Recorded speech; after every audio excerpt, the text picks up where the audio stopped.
Hello, I'm Karen. And I'm Emily. And if you, like us, are slightly on the nerdy side and have an interest, fascination, or musing for anything historical, then we have the podcast for you.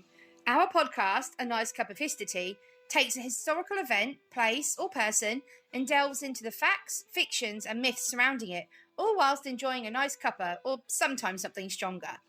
Each week, we finish with a special segment we call Ridiculous Deaths, which looks into the absolute bizarre ways some people have died or survived and what we can learn from them, such as why alcohol and sailing should never go hand in hand on a moonlit night, and why bridges and butts don't mix. We are listened to globally, which blows our minds. So if you have any suggestions for topics for us to discuss, please let us know. So, come join us on Spotify, Apple Podcasts, iTunes, iHeartRadio, Stitcher, and pretty much anywhere you can get your podcasts from, and Let's get historical!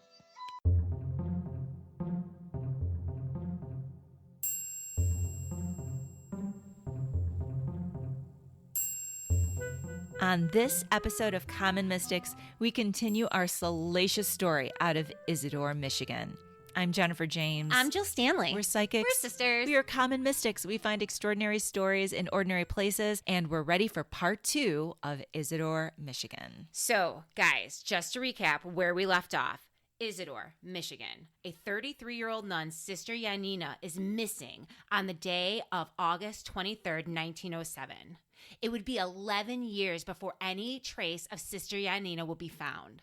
The housekeeper was accused, tried, and convicted of the murder. Her name was Stanisława or Stella Lipsinska. The narrative told again and again in the media was that Sister Janina was having an affair with the priest, Father Andrew, and the housekeeper, Stella Lipinska, killed her in a jealous rage and buried her in the cellar because she herself was in love with Father Andrew. Wah, wah, wah. Call him bullshit on that. That is my bullshit button. Yes. You're going to have to deal with it until you buy one from Amazon. Did not. Wah, wah, wah. Bullshit. Like, we can't find better sound effects for free online. That's terrible. This is last minute. That's what I'm editing that out. No, you're not. Leave it in. Okay. So, again, wah, wah, bullshit. What? So much about this does not add up. It really doesn't. It really doesn't. So let's go through the cast of characters to bring light to who these people are. Let's do it.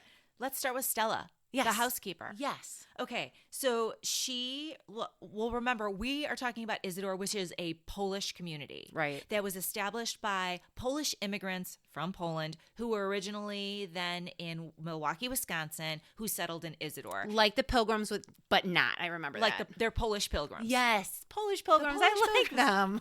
Okay, go on. So there's this community of Polish pilgrims. And so Stella was in her 20s, in her late 20s, when her husband passed away. R.I.P. Yeah, but on his deathbed, he made Stella promise never to remarry. Dick move. Such a dick move. Ugh. In 1900, she moved to the United States from Poland with her daughter Mary. Because she had some distant relatives in Isadore, she settled there. Now, she herself spoke very little English, and of course, she spoke Polish. Now, she did keep her promise to her husband, and she never remarried. That's so sad because women don't have a lot of options. She's really lucky that she had found a position at the church. She is, and the church was her life. And she was honored to be of service to Father Andrew and to work in the parish as the housekeeper. And not only she, but also her daughter Mary, both lived in the Holy Rosary Parish and worked there. Now, at the time of the disappearance of Sister Janina, Stella was 37 years old. She was a petite lady. She was 4'7". Little. Yeah, but she was a hard, proud worker. Now, people in the community thought her to be unfriendly at best. She was known to be kind of strange, antisocial. She looked down on the nuns, apparently, because the nuns, in her opinion, were less dutiful than they should be, specifically Sister Janina. Okay, what does that look like? They didn't work as hard as they should. They would take naps during the day. Sister Janina was often wandering about with no rhyme or reason, like going off, taking long walks into the woods. She described the nuns as like the wives of the priest rather than being devoted to God. And that for sure would have put a devout Polish hard worker over the edge. At least the Polish hard workers that I know.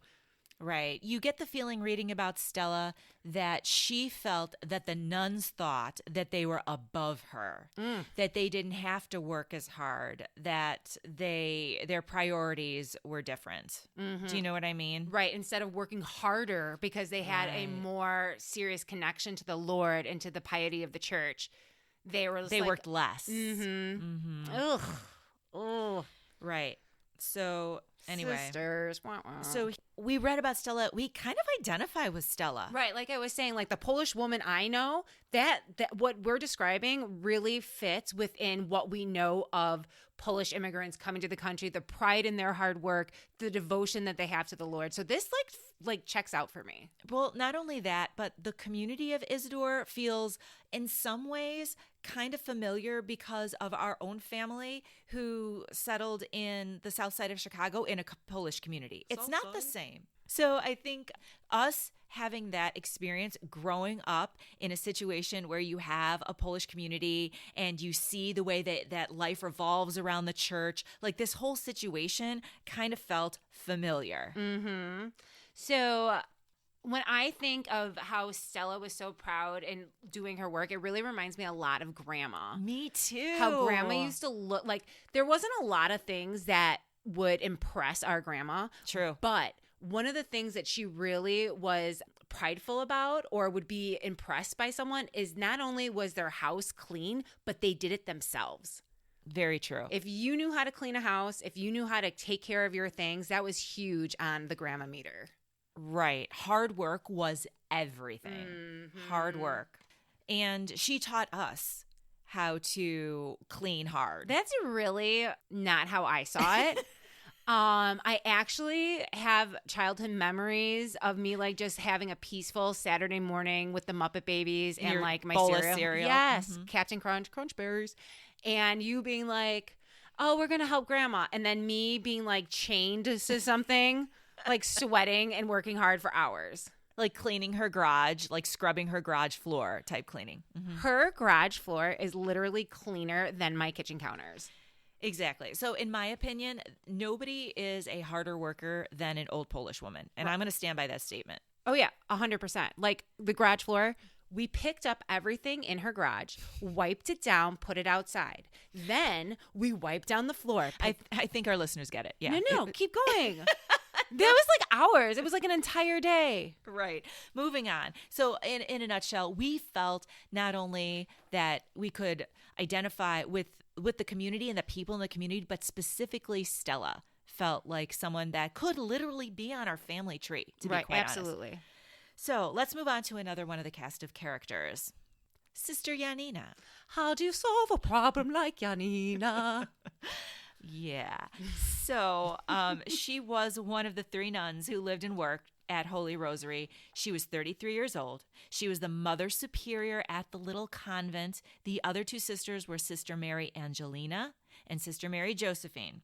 Now, all three of them, by the way, had tuberculosis. You had mentioned that in part 1. I did? Yeah, because that's why they stayed there for the summer. Exactly. So I'm reviewing. I'm not criticizing. It sounds like a criticism. Wow, I'm just adding commentary so it's not just sensitive. Anyway. Okay. By all accounts, her character was very lively. This is sad. She had been orphaned at a young age. And you know, this is quite interesting because usually when someone becomes a nun, I think of a calling, right? The person has a personal calling, like from the Lord. Like, I don't know, God comes down himself apparently and says, you are going to be a nun. And then the nun says, that's how I heard it. Yes, I will be a nun. You know, something like that. Like, that's how I envision it. But in this situation, it was the church, her convent, that kind of adopted her and raised her as a nun. So it's a little bit backwards from the way I imagine that it usually happens. Sure. Anyway, and by all accounts, not only was she lively, but she wasn't a very good nun. Describe that to me. Well, she wasn't exactly committed to piety. Okay, what does that look like? What are you saying? Well, for Stop instance, beating around the bush. Well, when you're a nun, apparently you're not supposed to like be alone in your bedroom with a man.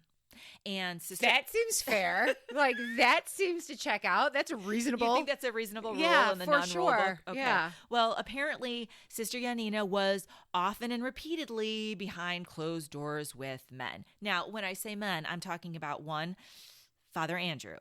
Father Andrew was one of the men. Now, he was her boss. So he, better than anyone, should know the no men in You're behind right. closed... He should have known those rules. Yeah. We'll get to him in a second. Yes.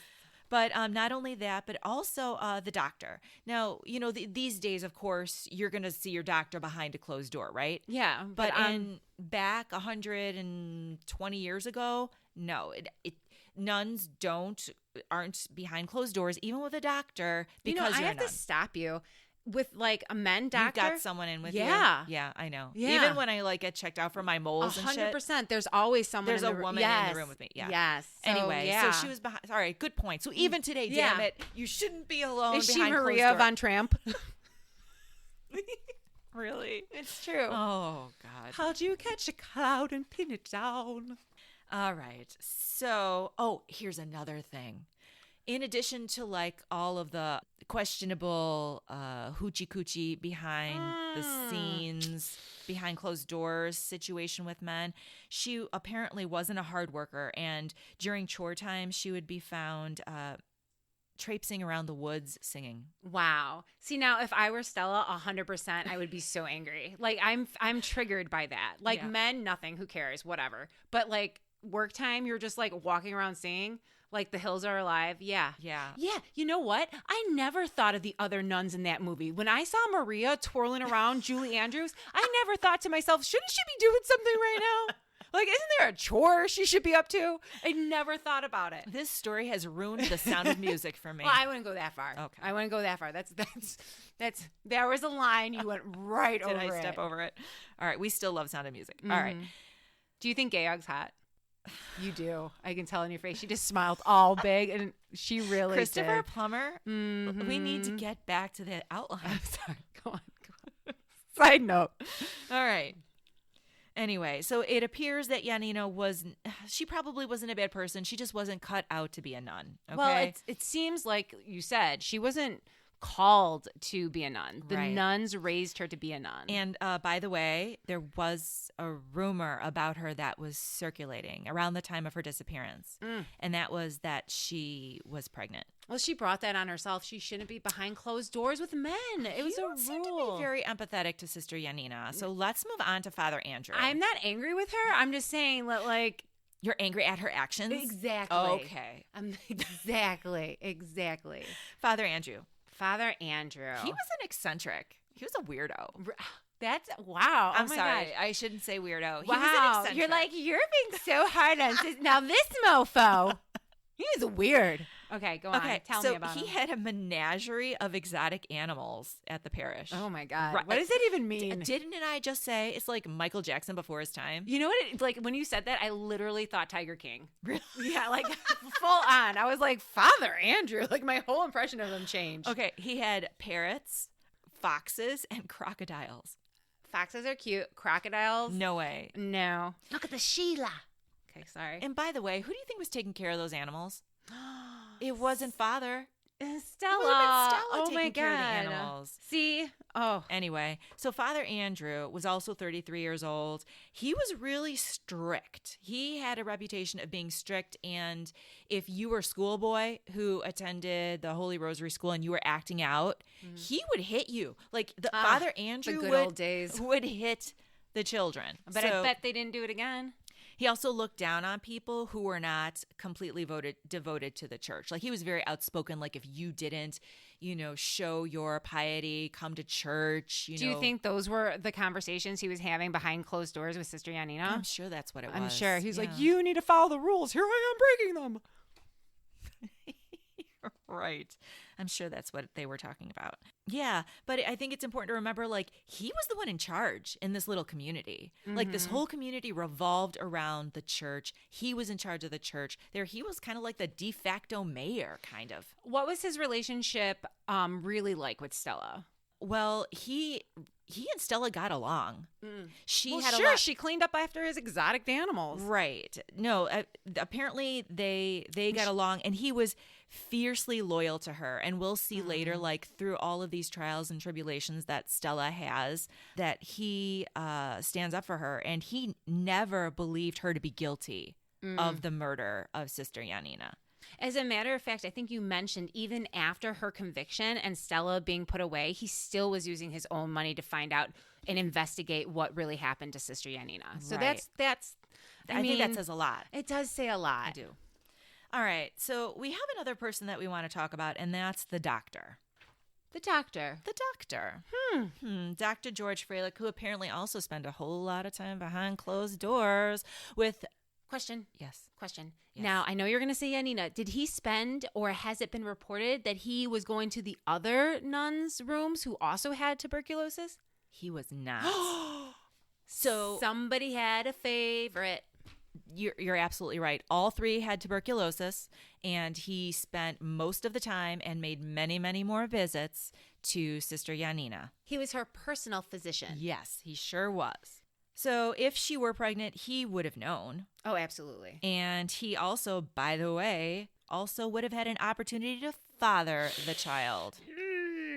Well, what about his character? Like, does that seem plausible? Well, you know what? In the book that I read, Isadore's Secret by Marty Link, Tell me. it says that he actually had sort of a reputation for being a flirty womanizer. Slut. Exactly. Wow. Right. So, I mean, that all falls in line, you know? What was Father Andrew thinking about him? Father Andrew never trusted him. Shut up. Talk to me. When the sheriff was investigating the murder, Father Andrew kept bringing Dr. Freilich back, saying, you really need to look in the doctor. You really need to look into the doctor. Wow. And they didn't. They didn't follow Wow. that lead. For whatever reason, we don't know. Well, it didn't fit their narrative, as we'll talk about in a minute, to be honestly. Okay, so Jen, this story has a lot of moving parts. So much. There's a lot to the story. So much. But through the weeds, you and I, psychically, for months, had meditated, thought about this story, and actually put it on the back burner until we thought about psychically how this really played out, because none of this sat well with us. And what was our psychic impressions, and what do we believe really went down and what happened to Sister Janina? On the morning of August 23rd, 1907, Sister Janina is a nun with a plan. She is in love with someone, and she's carrying her lover's baby. Oof. Sister Janina waits till the fishing party departs.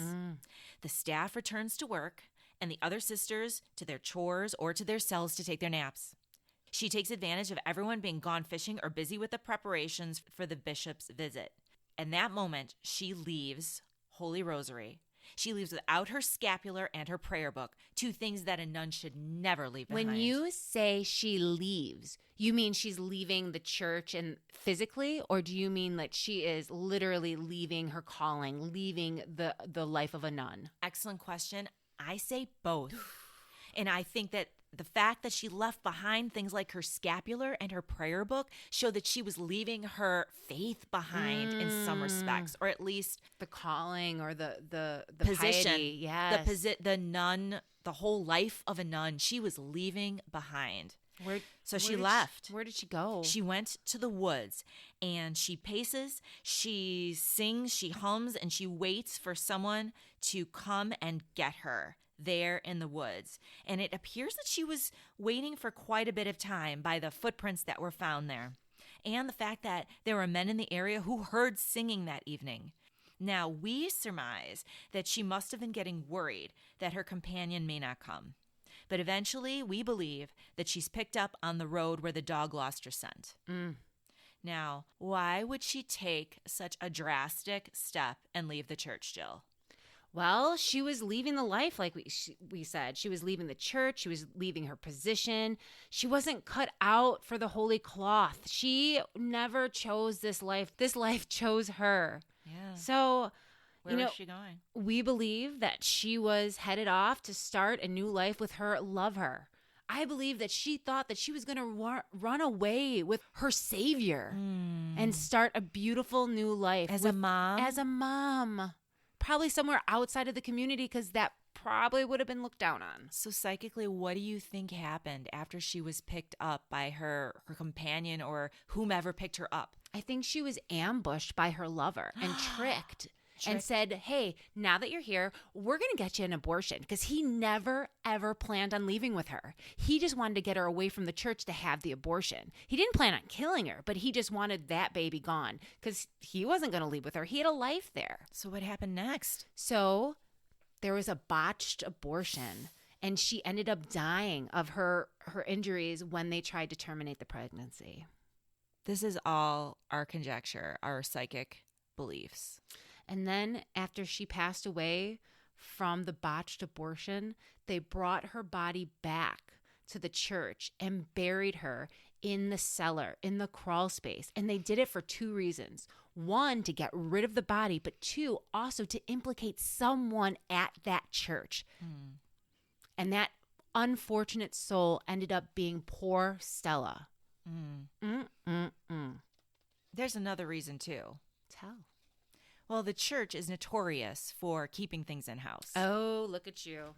Right? Mm-hmm. And so if there's a crime that's committed within the church isn't very forthcoming about investigating the crime or bringing in. Mind is blown. I didn't even think of that. Don't you think that makes sense? When you said it, yes. Yeah. Oh, I kind of have the wow. chills right now. Ugh. So, what do you think? Far-fetched? I feel like I should drop a mic right now. No, I mean, I think it's much more plausible than the narrative that's been in the media for 100 years. Well, let's examine that narrative. Let's really deep dive in on it. All right. So, according to the media, the newspapers, the prosecution story was that Stella, the housekeeper, The 5'7" housekeeper. 4'7". Oh, I'm sorry. 4'7". Was busy preparing for the bishop's visit that day. So she stopped and took time away from her chores to murder Sister Yanina in the church basement, which was a crawl space, by bludgeoning her in the head. So let's think about that for a second. I'm going to hit someone in the head with a blunt object, a shovel. Mm-hmm. There is going to be blood everywhere, not just on me, not just on the victim, but all around this crawl space. Mm-hmm. So let's consider that for a moment. Then what, Jen? Well, then you're going to bury her in a shallow grave. So digging a hole. Let's think about this. Digging a hole and burying her under apparently what was a pile of wood. So now she's moving wood. And then what does she have to do? She has to clean herself up. She sure does. Go back to the yeast for the baking day for the bishop. Right, because she was baking bread in the kitchen. And she has to do all this without letting Mary know that she left the kitchen. Because Mary the whole time believes her mom, she believes her mom to be in the next room baking the bread. Right. And let's not forget, she would also have to dispose of her clothing. Right? And clean up. Right. Clean up the basement. Absolutely. Absolutely. So not only that, but they searched the basement. Exactly. There's no way. That day, they searched the basement. The 2 nuns who woke up were searching the basement. And then when Father Andrew came, they searched it by lantern light. And then days later, Father Andrew brought that notable search dog to the property. Right.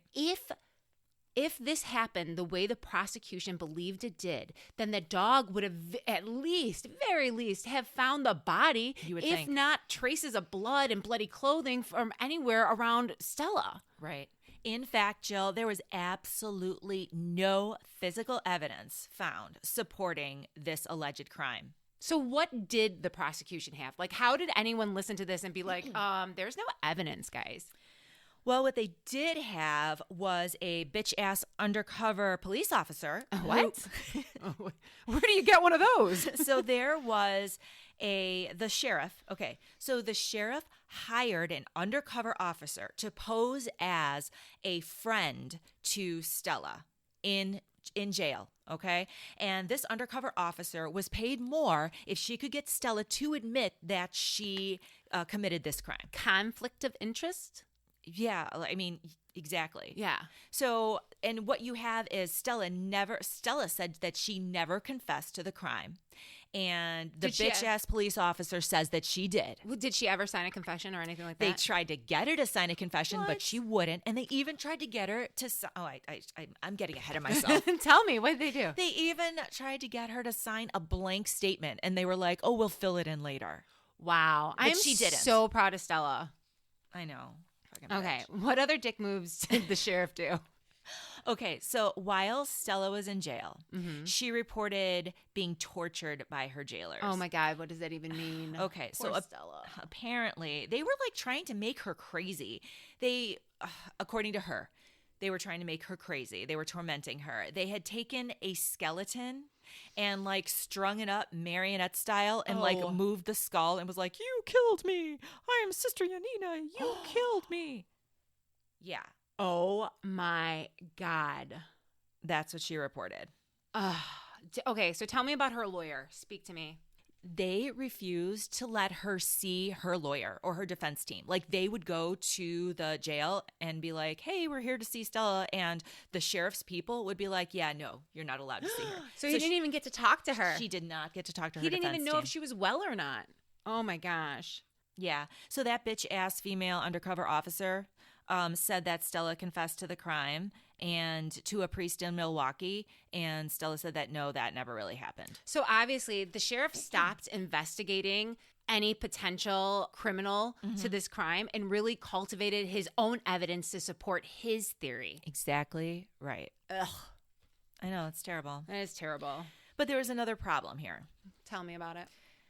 What the prosecution had going for them is the fact that Stella wasn't well liked in the community and people were kind of like afraid of her and saw her as kind of unusual and unfriendly. And that didn't really help her case. Okay, what did they say about her? Well, they called people who knew her and they said that she said mean things. What does that mean? What does that mean? She said very inappropriate things. Who doesn't? Tell me what that means. She said very inappropriate things about the nuns in particular. You mean the lazy ass nuns that would go twirling on hills singing? Yes. Tell me, what did she say? She called them sluts and whores. Okay, I have to stop She called you. them whores. I have to stop you, okay? I don't speak Polish.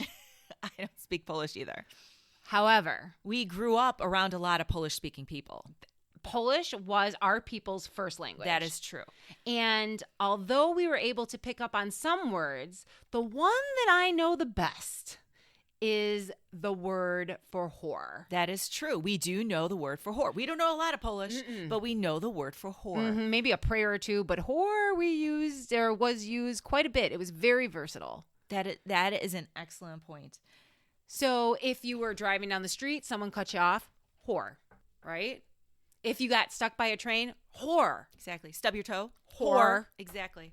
It's a very versatile word, kind of like the F word. It is exactly like the F word. It really is.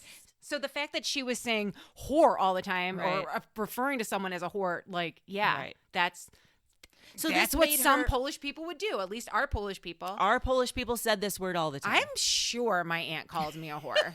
I am absolutely sure. Me too. I'm sure Aunt called you a whore too. I Anyway. believe you're right. Yeah. So basically, she was just running her mouth. She was just running her mouth. Probably Again, out of frustration. right?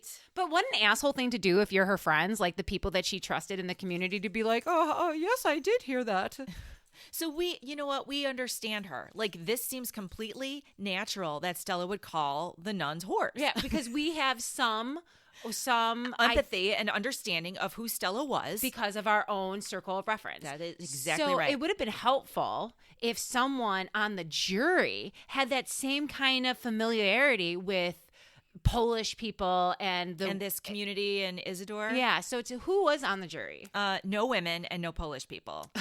They were all like farmers from around Leland on the Wow. Yeah. No So- one from Isadore, apparently. So there's absolutely no way that they would have been able to identify with her, understand the way that she would speak. Exactly. Not only that, but there was no interpreter offered to Stella. Okay. And so she's speaking broken English now. Now I have seen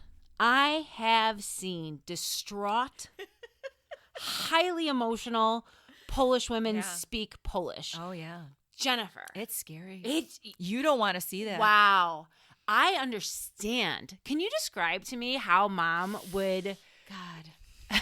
how she would behave when she was upset Oh, Jill. speaking Polish? There's a lot of pounding and yelling, and a lot of like exclamations. Yes, it's like all exclamation points and capital letters. It's a lot. It's Hitler at the podium. It's it's lot. flailing. It's screaming and pounding. So if you are not familiar, you're looking at that and like, sure, you're afraid.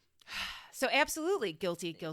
She crazy. Well, you know what? I have to tell you, I'm looking back at the book, and the newspaper reporters at the time said that Stella did get emotional on the stand near the end. But overall, she did an excellent job and was an excellent witness for herself. Oh, good. So it wasn't as bad as all that. Oh, my God. But they would not have understood her, certainly. Yeah, well, kudos to Stella, because Right. I'm distraught just thinking about this. Right. So I certainly am under the impression that this was a miscarriage of justice. But to add injury to insult, the narrative that was created as a result of this was so completely asinine and, like you said, plays, movies, again and again and again. People thought that Stella was in love with Father Andrew, which... I know. How insulting. That does not even pass the smell test. That is not who she was. He's a weird dude. He was kind of angry, and he had a lot of birds and exotic animals. And crocodiles. Yeah, not feeling him. Not hot. So tell me, lastly, Jen, about Father Andrew completely trusting Stella too. Right. He never believed her to be the killer. Never. And in fact, he trusted her so much that he hired her at his new parish in Manistee.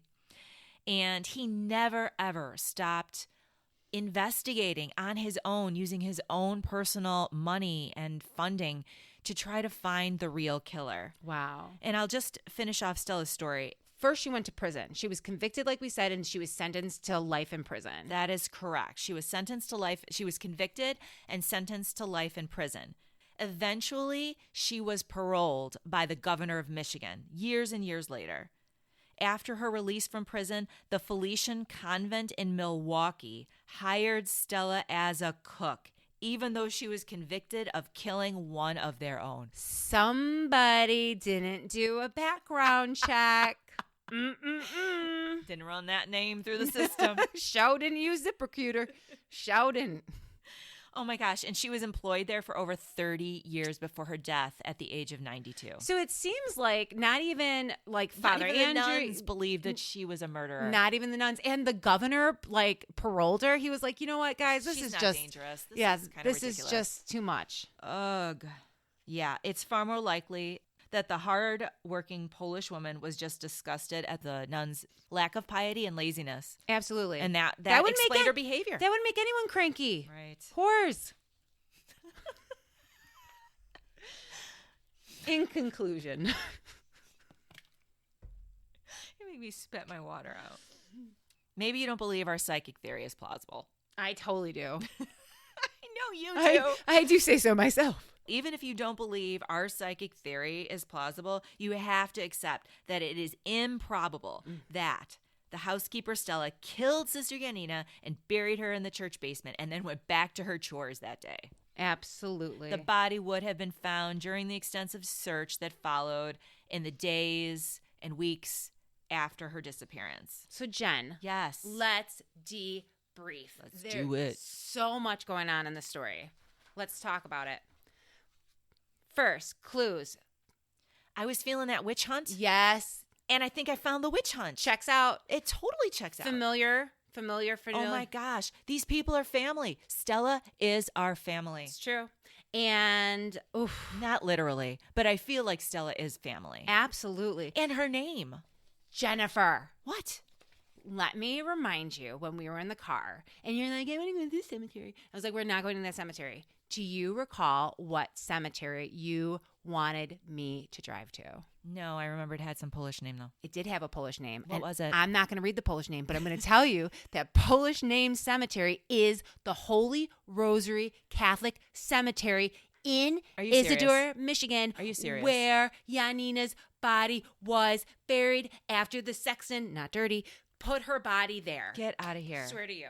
Get out of here. I'm not lying. See, you should have driven us there that I'm day. so over it. I hear you. I see you. You are important to me. Wait, hold on. Whatever happened to her bones? Do we know? Are they still there? No. What happened was that after they exhumed her from the cemetery at the foot of that big cross. Yeah. And they did the autopsy in air I quotes. see your bunny ears. Yeah. They don't know where her bones are. Some of the sisters, the Felician sisters, said that they had taken the bones with them and buried it, but there is no record of any. So nobody no knows. one knows. She's lost to history. She's lost to history. I hope, this is my hope for Sister Yanina, that they just, because of the sensational aspect to the story, that they actually hit her and like have her in a safe place. That's really what I wish for her. Aw, I hope, knock on wood. that's a very kind wish. But there's more I have to reveal. There's more? Yes. Go for it. So, the cemetery that I was like compromised with you on, The Oakwood Cemetery, the one with the park-like atmosphere where we can go and have picnics with our dead relatives. guess who was buried there? I have no idea. Dr. George Freilich. Get out of here. Swear to you. The doctor was buried in that cemetery. The doctor that had private time with Sister, that was put on the witness stand as a material witness to testify to the manner of death of Yanina's body. Wow. Her personal physician. That's very interesting when you put it that way. Yes. Well, what do you think that means? What do you think it means that we ended up at the Oakwood Cemetery where it just happens that Dr. Freilich's buried? I really believe that he was the doctor that performed that abortion. I think the point is Spirit led us there. And this isn't a coincidence. No. This is not a coincidence No. that Dr. Freilich was buried in that cemetery. I And think it the wasn't point a is- coincidence that I didn't want to go to the Holy Rosary Cemetery. No. Right. No. But I think the point is Dr. Freilich is responsible for her death. Either Whether way, or not he's he the was father. the father. He is Exactly. responsible because he performed that abortion. And then, of course, being one of the people who's called by the prosecution, he's going to, support someone else being responsible. Yeah, he's like, anyone but me. Anyone but me.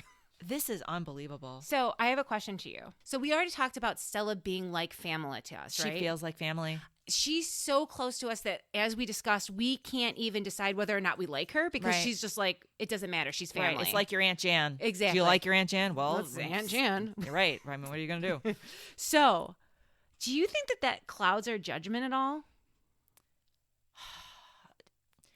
Yes and no. I mean, we're not crime investigators. We're psychics. We rely on spirits to lead us places, right? And send us stories. And I think there's a reason why these spirits found us in particular, because we do understand, Right. right? And we're able to go, wah, wah, call Right. bullshit. So I don't think we have to be objective about this. We can't be. Right. We are giving voice to the voiceless. And who do you think that is? Whose voice do you think really needs to be heard right now? Well, obviously Stella. But I do think that this new narrative, this new plausible narrative might have helped Sister Yanina rest a little easier and let him know that You think? You think? We called her a whore and Maria von Tramp a bunch of times. She's probably rolling over wherever she is. I don't know. I think it clears some things up. You think? Hey, we didn't put her in a room alone with these men. didn't. We didn't. But Oh. it's more understandable. I feel like I know a little bit more about Yanina now. That it's not that she was a bad nun, it's that she never wanted to be a nun. Yeah, she wasn't a bad person. She wasn't a bad person. You know No. what? I would have done. You I've know what? done Yeah, worse. Exactly. I've done worse. I don't like to work hard either. Uh-uh. Shit, I'd be taking Find my me nap. singing. Find me singing. Oh my gosh. Well, this was a fun one. Oh, this is exhausting. Thank you guys so much for listening. I feel like we went in and out of rabbit holes. Jill, tell the people where they can find us. Well, check out our Insta and Facebook pages. Check out our website at commonmystics.net. Listen in on Amazon, Stitcher, Stay Tuned, Spotify, Google Podcasts, and Apple Podcasts. You said stay tuned. It's Tuned in. Same bat channel. Same time next week. and Apple Podcasts, where you can please leave us a positive review. We love them. We do appreciate them. So other people can find us. Oh, thank you for listening. Thank you so much for listening. We'll see you guys next week. Good night. Bye.